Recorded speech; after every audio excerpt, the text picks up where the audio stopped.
Hi, my name is Brian, and I'm the HiPop Professor. And in this video, I would like to do just a quick response to a question that Graig on Midlife Cards posed regarding what our thoughts were about SGC versus PSA. He wanted to sort of pick our brains, get our opinion on both those companies, and yeah, the perspectives moving forward, but what we sort of think about them. And so I had some thoughts. I started to write a comment and then realized it was getting a little bit lengthy. I'm a little bit long-winded as well. I mean, get the two of us in a room. I'm not sure that, you'd want to listen to the ramblings that would ensue, but hey, maybe we'll find out. But yeah, I wanted to sort of, throw in my 2 cents just about the whole situation and just lay out some facts here. When you're looking at comparing PSA with SGC, let's lay out some facts. So, okay, it's true. Unless you select a premium service for PSA, SGC will return your cards faster. It's a fact. Here's another fact. SGC is cheaper than PSA to submit cards to. PSA is the more expensive of the two companies. Also a fact. Here's another fact. PSA offered grading at the National, whereas SGC did not. That's a fact. Another fact, SGC's location of their booth at the National was a premium location, whereas SGC's was relegated, behind the Breakers Pavilion at the very, very back. That's a fact. Also, PSA allows their sales directly through eBay.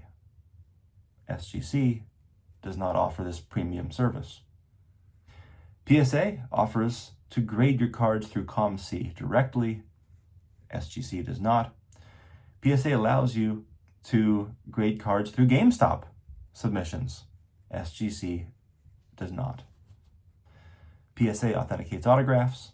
SGC doesn't do that, at least not any longer, but they used to. PSA has a guarantee, right, regarding the value and the condition and authenticity. SGC does not offer the guarantee. PSA offers upcharges, regarding pricey cards. SGC does not. PSA has a set registry, another premium service that SGC does not provide.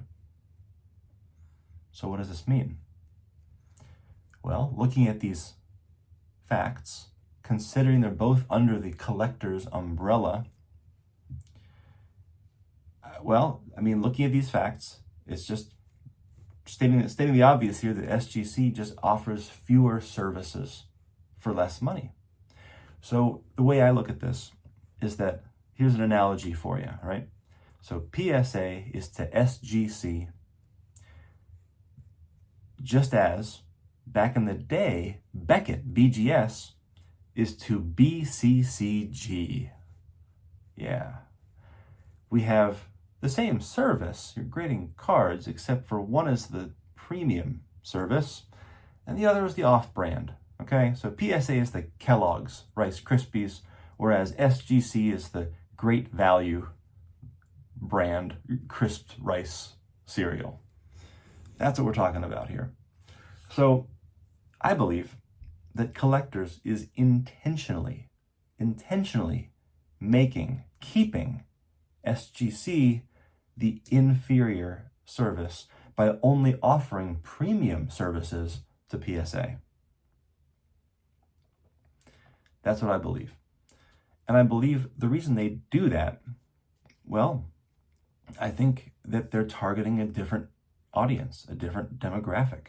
I think the kind of people that submit to SGC, just like it, to go back to the Rice Krispies, the Kellogg's versus the Great Value brand, a lot of times those off-brand products, those generic brands, they're the exact same product. They're made in the same factory, on the same production line, but they just literally put them in a different label box and ship it out, and they charge less, but a different crowd of people will buy them, and they're still selling it at a profit, and so the margins may not be as high for the off-brand, but in the increased volume of sales they make, they still end up profiting nicely.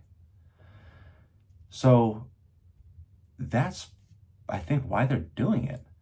And I suspect that moving forward into this year, I think they're going to continue that trend of only offering premium services through PSA, not allowing, and that's the key here, not allowing SGC to do things like creating a set registry. I think that Peter wants there to be one. I think that he would, but I don't think Collectors is going to allow that to happen. All right. And so that's sort of my thoughts on this. I didn't want to have to write that all in a comment. I think when there are new innovations, when there's new service things offered, I would bet a lot. I'm not much of a betting man, but if I were to put money on it, I would say that only PSA will get that service. SGC will not. Because I think Collectors wants to separate and show the distinction between the premium service of PSA and sort of the base off-brand service of SGC, which is, again, not to say that they offer a worse service. I think that all the companies actually do a pretty solid job of what they do. Heck, I think SGC is probably more consistent than PSA on their grades, if you ask me, and I think if you ask a lot of others, they feel that way too. So, personally, I'm slab agnostic. I like them both. I think they're fine. But yeah, that's how I feel about it. So, thanks for watching.